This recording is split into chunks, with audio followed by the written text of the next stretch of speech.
கிறிஸ்துவிலே மிகவும் பிரியமானவர்களே, 26/4/2024 உங்களை சந்திப்பதில் மகிழ்ச்சி அடைகிறேன். வாருங்கள், ஒரு நிமிடம் நாம் ஜெபிப்போம்.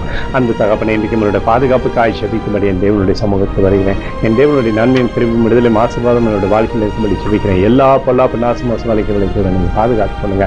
என் தேவனுடைய கரமையோடு இந்த அற்புதத்தை செய்யும்படியாக செய்திருக்கும் ஆண்டவரே, உடைய கிருபையானது இவருடைய வாழ்க்கையில் பழுகி பெருகும்படியாக நீங்கள் செய்திருந்தபடியாக ஜெபிக்கிறேன். இயேசு கிறிஸ்து சிந்தின பரிசுத்த ரத்தத்தை இவர் மீதும் ஒரு குடும்பத்தின் மீதும் செய்கிற சகல காரியத்தின் மீது பூசுகிறேன். ஆகவே இந்த நாள் முழுவதும் நன்மையும் புரிந்து இவருடைய வாழ்க்கையில் இருப்பதாக முடியும். நிறைவானது இவருடைய வாழ்க்கையிலிருந்து செயல்படும்படியாக நீங்கள் செய்யுங்கப்பா. தானியேல் 9:10 எங்கள் தேவனாகிய ஆண்டவரிடத்தில் இரக்கங்களும் மன்னிப்புகளும் உண்டு என்று சொல்லி எழுதப்பட்டக்கூடிய வார்த்தையின்படி உங்களுடைய இரக்கமும் மன்னிப்பும் கிருபையும் எப்போதும் இவருடைய வாழ்க்கையில் இருக்கட்டும். சகலத்திலுமே நன்மை கொடுங்க. இயேசுவின் நாமத்திலே ஒப்புக்கொண்டு ஜெபிக்கிறேன் நல்ல பிதாவே, ஆமென்.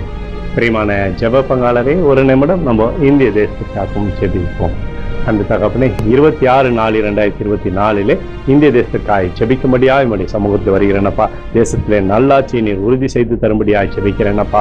பாராளுமன்ற தேர்தலின் முடிவுகளை தேவனே உடைய கிருபையினாலே நன்மையாக இருக்கட்டும் தகப்பனே. சிறந்த தலைவர்களை நீர் எங்களுக்காக ஏற்படுத்தி தரும்படியாக ஜெபிக்கிறேன். கிருபையினாலே தேசம் நிரப்பப்படட்டும். எங்களுக்காக அடித்து நொறுக்கப்பட்டிருக்கூடிய இயேசு கிறிஸ்துவும் அவர் சிந்தனை வெளியேறப்பட்ட ரத்தத்தினை ஒப்புக் கொடுக்கிறோம்.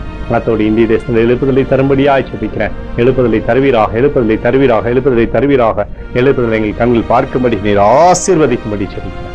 நேற்றும் இன்றும் என்று மாறாதவராகிய இயேசுவின் நாமத்திலே ஒப்புக்கொண்டு ஜெபிக்கிறேன் நல்ல பிதாவே, ஆமென். பிரியமான ஜெப பங்காளரே, ஆண்டவர் நம்மளுடைய ஜெபத்தை கேட்டிருக்கிறார். இந்த நாள் முழுவதும் கர்த்தராகிய இயேசு கிறிஸ்துவுக்குள் நீங்கள் வளரும்படி உங்களை வாழ்த்தி ஆசீர்வதிக்கிறேன். ஆமென்.